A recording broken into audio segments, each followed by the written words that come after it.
Hello, everyone. You're listening to the Paradigm Shifts podcast with your host, Keisha Kruger. I'm an organization development practitioner and executive coach, working with leaders to create positive changes in the workplace using behavioral science. My personal mission? Share science-based tools and leadership insights from the field that you can use in the workplace and beyond. Considering we spend about 3/4 of our lifetime at work, there is incredible science and organizational psychology that can be used to rethink the way we work, lead, and ultimately live. Join me as I speak with thought leaders and business leaders in practice, unpacking light bulb moments for paradigm shifts. Hello, everyone. On this week's episode, we get to chat with Curley on the topic of how leaders can better embrace vulnerability and transparency in order to transform their teams. Kim is the Workforce Readiness Consulting Practice Leader for NTT Data Services, and she is a published author and sought-after industry speaker on topics related to people, organizations, and change. Kim leads her teams to deliver consulting solutions focused on the people side of business, from organizational change management to workforce transformation. Kim is a founder of Women Inspire NTT Data, the company's first employee resource group, whose steering committee she continues to lead. For more information about Kim, her services, and how to get in contact with her, be sure to visit the show notes. Hi, Kim. How are you? Hi, Keisha. I'm fine. How are you today? I'm so excited. Amazing. And I am so excited to have you. This is such an incredibly important chat we're about to have today. Well, And thank you. we're going to get vulnerable. Yes, we And we're going to can. talk about transparency and the transformative impact that can have on teams. But first, let's chat about what does it mean to be vulnerable at work? Oh, it's a great question. I think everybody gets a little freaked out when they hear the word vulnerable, but it doesn't mean that you need to, run around either emotionally naked or physically naked in the workplace. That's not what vulnerability is. What vulnerability in the workplace is really being open to not knowing everything. We don't have to know everything to be great leaders, to be great contributors to our company. But I think there's a sort of a societal norm that makes us feel like we do. So for me, being vulnerable is being, number one, very open to not knowing everything. And that means asking for help. It also means admitting when we were wrong or we made a mistake or, we figured something out that we didn't know before. And also sharing your humanity to whatever degree that means you're comfortable with. Doesn't mean you need to share everything, but, people who are engaged and make those emotional connections, I think that is vulnerability. And I think that's really important in the workplace. It sounds like being human, Yeah, pretty right? much. There's Right. something that you mentioned around vulnerability kind of getting a bad rap in the workplace. Why do you think that Mhm. is? Well, and actually, I'm going to pick up on something one of your other guests said. So, Don Ream, I was just listening to that episode.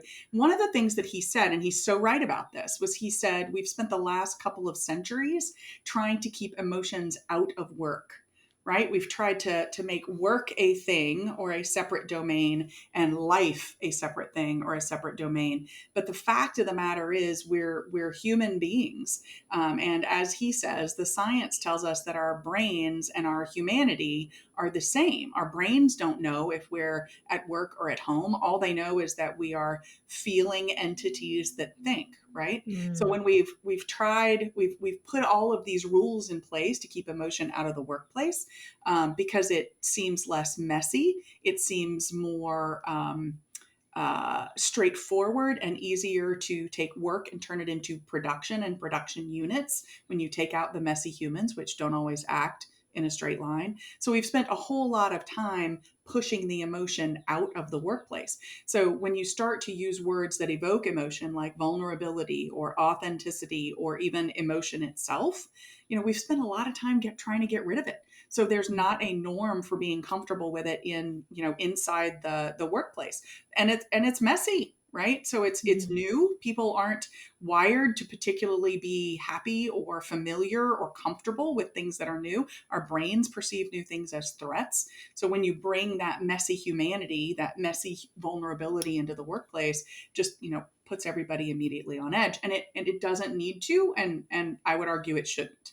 Yeah, I mean, essentially what we've done is we've stripped out, as you said, we've manufactured the human experience to try to pull out those emotional factors, but it's counterintuitive and it's counterproductive, right? It's not how Yes. we're naturally wired to do things.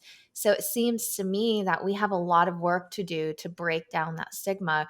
What can we do to break that down? Yeah, you're so right about it being counterintuitive and counterproductive. I would argue that when we spend a lot of our own personal energy separating ourselves and our brain, life from work, we're actually Mhm. wasting energy that we could use to create better and more things in the workplace. So, I'd argue that that counterproductivity is first and foremost, right? So that's I think a huge deal. What we can do to break down that stigma, I think it's a couple things. The first is we need to lead by example. So those of us who are more comfortable with vulnerability need to get that vulnerability out there, right? We need to show people that there are different ways to lead and that they are successful. I think one of the most impactful things I do for people in my company is show people that I can be a senior leader and a human and a woman and a fan of football and crochet and gardening. I show them I can be a full human at work, and for me that means I'm more productive because I'm bringing more of my whole energy to the office. So that's number Mhm. one. I think the more we can model that behavior, the better. Number two is I think we can also recognize and reward that behavior when we see it. That will help break down the stigma. Let's show how valuable we think those behaviors are in the workplace, and then again, lean on the science. Look at the social science that Brene Brown has been groundbreaking in. Mhm. Look at the research on how our brains work and which part of our brain is engaged at what point in time, in how we're doing our work. Look at all of the research on trust. You can Mhm. really lean on the science if you are less comfortable leaning on the emotion. So pick up the science piece and walk with that into the office. Yeah, there's a couple things that I want to pull out there. So when it goes to recognizing and rewarding the behavior, we generally see the opposite of it, right? If someone shows up with a vulnerable self, we almost kind of shun it or shut it down. So Mhm. this would be doing opposite of that. It would be saying, "Thank you for sharing that. That sounded really difficult to share. I appreciate it," right? And being able to share a Yeah. little bit more about myself, that's going back to modeling the behavior. And then you are creating a space where others feel invited to do the same, right? Mhm. Is that what I'm Mhm. hearing? Yeah, And that's then exactly right. Exactly right. perfect. And then the leaning on the science, and I love how you bring Brene Brown into it. Big fan of hers. Me Her too. most recent book I have is my coffee table Atlas of the Heart. Mhm. Love that book, and it's all about vulnerability as well. But absolutely, the brain science, the science of just social science, the science of Mhm. being human is so critical. So tell me a little bit about your experience in terms of like utilizing or leveraging the science. Have you been able to like showcase that? I have. In fact, there's a little short 30-minute presentation or engagement that I've done with, frankly, with teams around the world in our company that talks about specifically your brain on change. So, Mm, in my day job, I lead a consulting practice and we do a lot of organizational change management. And there's lots of people who think that organizational change management is the fluffy stuff, right? So, one of the things that I've done to help educate people is talk about the science of your brain on change. And we mm, talk about kind of where the inputs come, which is the prefrontal cortex right behind the front level or front part of your brain, your skull. There's a reason that when we're overwhelmed, we put our hand on our forehead. It's literally the part of our brain that is getting full. mhm. But when that part gets full, it turns into fight or flight. And there's all kinds of things that happen in the brain that really shut down or inhibit people's ability to change. So I've really been able to help people understand that change fatigue is not a fluffy concept. It's actually literally a chemical reaction that is happening in your brain. And your brain is moving into fight or flight mode, and your brain is flooding with cortisol. And that makes you less able to make good decisions and less able to distinguish real threats from perceived threats. So I've been able to take that science and present it to, like I said, groups around the world, which has provided immense comfort to people who were feeling these things and didn't have language for it. And Mm. it's also created a great awareness for the value of the work we do in this space, that it's not the fluffy stuff. In fact, it's the hardest stuff that we do. It's the hardest stuff and the most rewarding, It I is. would say. And when Yeah. we talk about rewards for being vulnerable, I just keep going back to how it builds trust and it builds Mhm. connection and belonging and feelings of inclusion, despite what we've kind of societally have been conditioned to believe, right? Talk to me a little bit about that. Yeah, yeah. We've pushed all of that, tried to push. Yeah. I think what we're seeing now is a pendulum reaction. We've tried to push all of those things out of the workplace, but the fact of the matter is, we are human. We do have differences. We differ and identify with genders and race and nationalities and religions and preferred modes of working and extroversion or introversion and ambivert. There's all of these different ways that we identify and things that make up our whole self. And when we've tried to eliminate those from the workplace, what we're seeing now, and I think very much accelerated by the pandemic, is a rush of all of those generational things and those societal impacts and changes rushing back into the workplace. So we're now in the workplace talking about difference and inclusion and equity in addition to equality, and belonging and how belonging is created. And most of those things have to start with some level of trust. And one of the ways that you develop trust, of course, is being vulnerable with others. But it's more than that. It's vulnerable and authentic. And what that creates is it creates a sense of consistency and predictability for the people around you. So if you're being Mm. your authentic self, everybody knows I'm always going to react probably in this one direction when faced with this one kind of thing. So people know that. They don't need to spend their energy second guessing how I'm going to react in that relationship with them because I'm authentic and vulnerable. They already know. So they Mm. know how safe they can be in crossing that bridge or trying that new thing. So that trust does a lot more. That trust is a starting point, but the creation of that consistency and predictability really gives people wings, right? They can use so much more of their energy when that happens. And we want to conserve our energy. Hmm. And we've talked a lot about this on this podcast as well about building trust, but also going back to the science around safety and the importance of safety and predictability in terms of just being human nature. We're wired, right, to seek Hmm. that stability for survival. So it sounds like common sense, right? It sounds like easy to do. So how can leaders demonstrate transparency and vulnerability? Yeah, I think that the first thing that leaders need to do is do some work, do some of their own stuff, do some of Mm. their own work.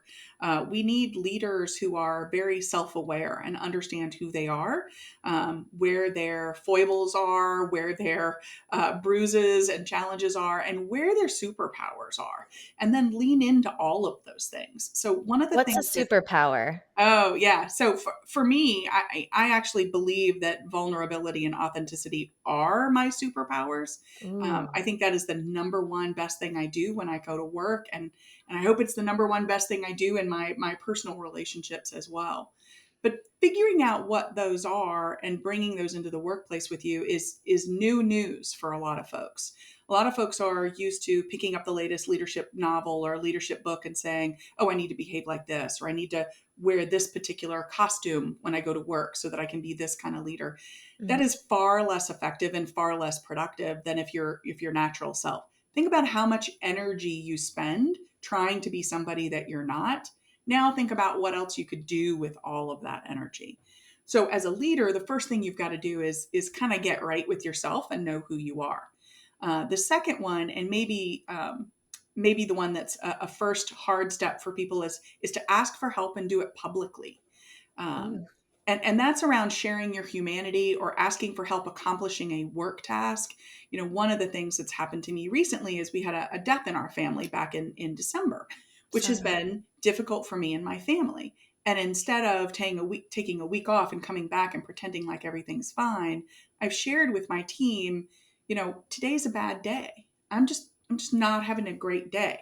So I need your help. And the way I need your help is, can you please take on this task, or can you cover this meeting? Because I just need to go clear my head for a little while. So Mm. it's asking for help and sharing your humanity to the degree that you think is comfortable for you. One But thing you on will that, be rewarded. You will be rewarded. one thing I want to point out that you mentioned I think is so powerful is that you didn't just say ask for help and make it a blank statement. You specifically stated what your needs were. And I think that is something really, really powerful that we can do. Not just asking for help. I need you to help me out. I need help. And this is what help looks like for me. Because Hmm. that's where we kind of get a little lost, right? It's like, I want to help her, but I don't know how. So Right. being able to state your needs also requires you to know yourself too, right? Yeah, I think that's right. And giving people the opportunity to help you, I mean, what a great gift you're giving people. We as humans are wired to help each other. We're wired to work as teams. So when you're denying somebody the opportunity to help you, you're really, you're taking something away from them, and you're missing a great gift that you can give Mm. them. So I think that whole asking for help in a real and complete way is very valuable, and a great way to demonstrate that in the workplace. I mentioned promoting and recognizing and celebrating when others, do that behavior, when they bring that to the table. I think it's phenomenal. So if somebody interrupts a meeting and says, "Gosh, I'm really uncomfortable. I need to talk through X," or "Can we take a 5-minute break?" Reward that. Thank them for doing that and bringing that humanity, or bringing that to the table. The other one I've used, I think, to great effect, because I've learned so much, is work under one of your direct reports or under somebody else on a project. So we're a consulting firm. I have worked for people who work for me, in delivering work for a client. And that's an amazing way for me to learn from the leaders on my team, and for those leaders on the team to learn from me, to learn about me as well. So there's lots of different ways you can step into that vulnerable place. You just have to be comfortable enough with yourself to do that. And that's really where it all starts. That's so humbling. That last one, you've really got me thinking about that. What does that look like to work under a direct report on a project? I can imagine how so much experience and so much learning would happen for you. You kind of, maybe if you're a leader for a long time, have a zoomed out view for quite a Yeah. bit. And then to come in and say, look, I want to kind of be under you. Like, what does that look like? Well, first, it's hard because you have to remember to stay in your seat. Mm, And that's one of the most difficult things, because you have a tendency as a leader maybe to do a lot of directing versus asking, or giving direction versus taking direction. So it's really easy when you're sitting in the second seat to fall into those habits. So a really important thing, or one of the things that it really looks like, is saying, I don't know, you're the one in charge. You tell me. mm, You make the decision here. You're in charge. I'm comfortable with you being in charge. By the way, I also put you in charge, so clearly I'm comfortable with that. But you're in charge. This is your project. How would you like for us to do it? So really remembering to stay in that role is one of the things that I think is hardest, but also most valuable about putting yourself in that position. And the impact that that gives an individual to be able to step into that role, just so amazing to hear. I love thank you for sharing that. Sure. I think that's such a real clear way of understanding how someone can do that, but also when you think about the necessary and essential skills of a manager or a leader, I think coaching, asking Mhm. powerful questions, providing quality feedback, those are some essential skills. And by doing this, working under a direct report, you're really tapping into that, like staying, leaning into the curiosity and staying in that Yeah. lane. Yeah. Yeah, you're exactly right, and it really forces you to use that coaching skill of asking great questions, because often the person you've put in charge will ask you for the answer, and you've got to be really careful and appropriate in how you turn the question back to them, because Mm, they've got the answer. I mean, you put them in charge of the project, they've got the answer. absolutely. You just got to make sure they've got their competence to bring that answer forward and to lead you, in that way. Really strengthens relationships, creates an amazing amount of trust, and emotional emotional connection, if you will. And I think it really brings out the best strengths of your leaders when you get the opportunity to do that. Yeah, and so Kim, one of the things that I'm hearing often when we are talking about vulnerability is like, how can I do that, but without oversharing? Like, I don't want to spill too much. I don't want to share too much. What's the guardrails for someone who wants to be vulnerable, but we don't want to put everything out there, right? Yeah. Yeah. I think it does go back to EQ. So, Mm, this is going to be a simple example. Let's say I receive financial results and they're not particularly rosy, or maybe they're even really, really bad. How do I want to message that to my team? Do I want to create panic in my team? No. Do I want to be authentic and transparent and share the information they need to make good decisions that will help us drive the business forward? Yeah, that's the level of information that I want to share. So there is a filter there. mm, Do you want to share every little thought or every little insecurity that you have? Probably not. And I tend to be a pretty open book, so I might share more than others. But it really comes down to EQ. Is what you're sharing helpful? Is it helpful in developing relationship? Is it helpful in creating a safe work environment? Is it helpful in making sure everybody is aligned and we're all pulling in the same direction? If it's helpful for any of those things, then consider sharing it. If it's something that's going to create panic or discomfort, extreme discomfort, with no benefit to that discomfort, then maybe thinking about not sharing that or sharing parts of it. I'm not saying stay away from discomfort. I do believe that teams that can lean into discomfort and have difficult conversations or uncomfortable conversations are teams that are very wildly productive. So I'm not saying stay away from the discomfort. But discomfort with no purpose, discomfort that doesn't lead to growth, discomfort that isn't leading to kind of us bonding better or tackling a difficult challenge, think about what you're sharing and what that impact has on your team. mm. And for those of you who are listening who do not know what EQ means, Yeah. EQ is emotional intelligence, right? Yes. Yes. Okay. Absolutely.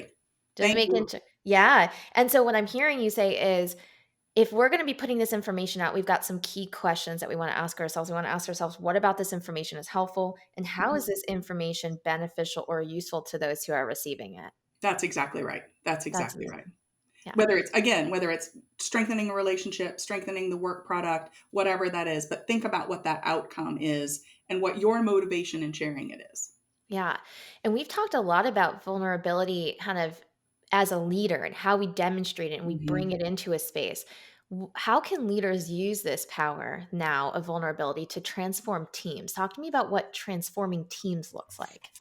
Well, I mean, the big one is one of the best ways that you can transform a team is um, to create the bonds that allow the team to be more productive or more successful than if the way they were operating in individual silos or operating separately. So that authenticity, that vulnerability is leading by example. You then want the others on your team to be vulnerable and authentic in their own authentic way so that they create the relationships as well. The more we can create sort of that safe environment or that emotionally safe environment for people to bring their whole brains to work, their whole selves to work, the more productive we can be, the more things we can do, the more things we can try that we never have. So innovation goes up, productivity goes up when you create those bases for trust and for emotional stickiness as you're working together as a team. I love that emotional stickiness. I love that. Yeah, and I can imagine there are teams who there might be one or two individuals who take a little bit longer to catch on, right? When you talk about bond creation, you Mhm. maybe if you're a leader and you're demonstrating vulnerability and authenticity, you might have an individual team member who's maybe just like, I'm not really feeling that. Like it's not, how do we bring those along? Yeah, well, there's you can't make somebody be who they're not, and I would not encourage you to try, or at least not try too hard. I think understanding where that person is and what their motivations are, in what way are they engaged with the work? In what way are they engaged with the team? Understanding their bonds to whatever that is and finding a way to strengthen those is certainly possible. If you've got one or two people on your team who share less, that doesn't mean they're any less engaged or less committed to the cause or committed to the team. They're just going to express it differently. So we've got to find ways, just as we, draw out the introverts in a conversation, we've got to find ways to include those differences and celebrate all of them. Mm, Some of those individuals are the quietly, wildly productive ones that sort of sneak up on you. mm, I tend to be one that's a little more in people's, in your face, meaning I'm a little louder, I'm a little more open, and that's okay. But that doesn't mean that everybody needs to do it the way I do it. They need to mm, do it the way that works for them as whatever kind of human being they are. The importance is just them being able to feel safe, being able to bring their whole selves together. Now, there's some people who don't want to, just really don't want to engage in a particularly meaningful way. There are people for whom work is work, period, and they have carved out those very clear boxes. Um, and for them, they may never be part of one of those super high performing team that thrives on trust and authenticity and finds ways to create synergies. And that's okay, because we need people like that in the workforce too. Everybody needs to be able to be who they are. And if that's who they are, I think that's great. Maybe they belong in a different team. Maybe they belong in a different role. Maybe they belong in a space where they can be more of an individual contributor rather than trying to um, work through the messiness that is human teaming. All of those things are perfectly okay. We just need to give space for them and then support people to be wildly successful being who and what they are and want to be in the workplace. I love that. It's all coming back to being safe and creating those safe spaces for us to be who we authentically and fully are. And I also love that you mentioned earlier on that to seek to understand individual Mhm. motivation, right? So that individual who may kind of not be, willing or as willing to connect in those meaningful ways, maybe there's other ways to connect with them on an individual basis, or there's Mhm. other ways to learn or discover how they are really engaging with the workplace. And you do that as a leader by sitting down with your employees one on one, right? By sitting with them and not just having weekly team meetings, but putting some time aside for each of those individual discussions to really ask those questions. Yeah, yeah, I think that's right. I mean, there's a Robin Williams quote that I will not get exactly right, but it goes something along the lines of everybody you meet has a story going on that you have no idea what it is. Mm, And I think that's very true. And in the workplace, we don't often take the time to say, "How are you?" And not about work. And I find that some people, when I say, "How are you? What's going on with you?" They'll immediately give me an update on, well, this project and that project. And I have to say, no, no, no, no, not the work. I'm interested in you, Keisha. mm. How's your life? How's your health? How are you feeling? What's going on with your dog? That feels What have you so done different. fun? That feels so different. Doesn't it? It's a really different conversation. And Mm, some people are really comfortable with that conversation, and some people aren't. So if I press a couple times with those types of questions and I get stalled out and the answer is turned back to work, then I'm going to try a little bit. I'm going to make it clear that I'm interested, that I care, that I want to know as much as you want to share. But if we've hit the limit of where you want to share, I'm good talking about projects. For mm. me, somebody who's more extroverted and really wants to focus on relationships, I might be a little disappointed that you didn't share as much with me, but that's okay. I need to respect your boundaries. Just like you Mhm. need to feel comfortable that, oh boy, here comes Kim and she's asking me about my life again, right?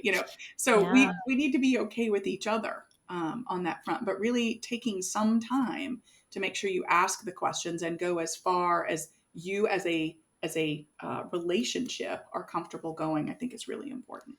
Yeah, allowing people to disclose what they're willing to disclose is Yeah. it just again going back to like humanizing the Hmm. workplace. And so, we talked a little bit about leaders and what they can gain from being vulnerable in the workplace, but let's focus a little bit more on that. So, as a leader, if I am being vulnerable and my authentic self, kind of I'm the glue kind of holding things together in a lot of ways. Some of the benefits might be, I heard you say innovation. Is that right? Was there Mhm. anything else that you can touch upon there? Yeah, I think the number one for me as an individual, and I think this is probably true for others, when you are vulnerable and authentic, you are not wasting a ton of your own energy. You're Hmm. putting all of your energy towards the things that matter versus wearing this mask or that costume. So, in my opinion, the number one benefit for leaders is that the availability of that extra energy that you can bring into the workplace. Now, I also think that's the number one benefit for individuals in the workplace too. But when you think about what is the collective outcome of that benefit, you'll see higher engagement, which means you'll see greater stickiness of employment. You'll see decreased attrition. You'll see higher productivity. Teams will be able to do more with each other because they'll be able to metaphorically finish each other's sentences and pick up on each other's works. They have these great connections that sometimes don't even have to be articulated. And innovation increases because of safety. And I know that may sound funny, but there's another old quote: "What would you do if you had no fear of failing? What would you do?" Well, you'd try new things. You'd try that crazy idea that's been sitting in the back of your head that can be wonderful, but you've always been a little bit afraid that maybe you can't quite go that far. Well, if you're in a position where, or in a team where you feel emotional safety, think of what you could try. Think of all the new Hmm. things that you can create. So I think the hard benefits, not soft benefits, but the hard benefits, the bottom line benefits to the company, are frankly increased profitability. If I Hmm. don't lose people and I don't have to replace them, gosh, I mean, the financial impact of replacing attrition is significant. If we're more productive, again, significant increase in profitability if you were a more productive team than you were. And lastly, if you're more innovative, I mean, think about the upside potential for your business there as well. So I really think there's honestly no downside. Yeah, when you're talking about those hard benefits, I could be getting this wrong, but I think it's like 1 to 1.5 times an individual's salary to replace them, right? In terms of That's like right. investing on training and developing and hiring and onboarding and all of the things that go into it. So it's like, why wouldn't you not want to do this stuff? Um, That's right. the other value when you talk about availability of energy, who couldn't use that? And that's Yeah. probably the biggest, for lack of a better word, complaint that I hear from anyone who's in a manager or a leader position is like not enough time. Hmm. And then when you do have time, not enough energy to put forth in that time because you're just kind of scattered and distributed everywhere, right? Yeah, So that's when right. you're talking about being able to conserve and having a little bit more energy towards the things, like now you can put it towards the things that really truly matter. Hmm. And all we're doing is being more vulnerable and authentic in the workplace. Yeah, we're just being humans. We're just being human. I mean, funny Ah! how that works. We're just showing up as people. It's taken us a while to get this right. And so I'm glad that we have individuals like you in the organization and this world of work, doing this, leading and modeling this behavior, but also sharing the impact of the science because that's where that awareness kicks in. And then we can make different choices, right? Yeah, I completely agree. And while I'm really comfortable showing up as humans, doesn't mean the rest of the people in my company, my leaders, senior Mhm. executives, people who've worked a particular way for 30, 40, 50 years, they may not be comfortable with that. Mhm. But I think that's continuing to change. And I can take to them my humanity and bring along that science and help them be more comfortable with me being more human. And then I think everybody wins, right? They still might Mhm. think, whoa, here comes that, whoa, that's a lot coming at me. But if they understand that the science, I'm bringing my science with me, and they might be able to connect to that. So there's different ways to help you navigate, if you will, the fact that not everybody's going to be comfortable with being super human at work. A superhuman. I love it. Speak the language that people, um, speak, right? And that's how you're going to connect with them the most. Science, sometimes it's the business initiatives, it's the metrics, whatever it is, there's ways to bring that behind what you're saying. And it's really easy for us to have that universal framework if we all understand what that framework and that language is. So I Yeah. appreciate that. I Yeah. have one final question for you, Kim, believe it or Okay. not. And I think you know what question I'm going to ask you, but it's the same question I ask everybody. And it's, what's the most recent paradigm shift that you've experienced? It could be related to this work or anything else outside. Frankly, it is this work. I think it's taken me a long time to figure out that I can just be me, and I Mm, can just be all of me in the workplace. There was a time in my career where I tried really hard to be somebody else, where I tried really hard to wear a mask and a costume that I thought was going to make me wildly successful. And it was an abject failure. mm, It hurt. I made decisions that weren't good in my career. I think I behaved in a way that I am not proud of. I think I hurt relationships. Um, mm, and I quickly figured out or traced back that it was because I was trying to be somebody who was not me. And ever since then, I have stepped further and further and further into being just who I am and bringing all of that everywhere I go. And I get braver every year in doing that. And I'm proud that I get braver every year, and I stub my toe and I get hurt. But I think the biggest paradigm shift is, now that I'm much more comfortable in my own skin, I know that I'm having a positive impact on other leaders in my company, on other people that I come into contact with, because they're seeing that there is a different way to do this. We don't mm. all have to be, hard all the time. We can be human more of the time, and that helps me be braver the next day too. So I think for me, the biggest paradigm shift is, hey, I can do it my way, and so can you, and so can you, and so can you, and so can you. And I'm going to celebrate everybody's way that they do it. So for me, I think that's the biggest shift, and the one, certainly one that has made the biggest positive difference, both in my career and my success trajectory, and also in my happiness as a human. Think about the legacy you're leaving and the impact you're making on others, because you stepping into your superpowers, which is what you've discovered through that experience. And thank you for sharing and being vulnerable and sharing that story, because I think that's so relatable. And there's probably so many leaders out there who are finding themselves in perpetual cycles of making wrong decisions or feeling like they're hurting relationships or Yeah. maybe failing, right? Taking risks and it's not working out. Maybe they can use this information to take a better, different look at themselves and say, what can I be doing differently to contribute to the dynamic in a more positive way? Yeah. And a lot of that might be leaning into discomfort, being more vulnerable, Mhm. finding your authentic self, taking off the masks, and showing up and modeling these behaviors and the impact that makes. Thank you so much, Kim, for the work you're doing. Oh, thank you. You're doing it too. Like, that's what we're doing here is I'm so glad I get to be a guest on this podcast because, every episode you're bringing folks new ways to be better. And all of us are just here to, as one of my leaders in my company says, make the campsite look a little better when you leave it than when you found it. I And so love that. we're all just doing that. I think it's awesome. Thank you. And for anyone who's interested in connecting with Kim or learning more about what she's doing and how wildly successful she is impacting organizations, be sure to visit the show notes. All of that good information will be down there. Thank you so much, Kim, for your time. Thank you, Keisha. Have a great one. Thank you so much for tuning into this week's episode.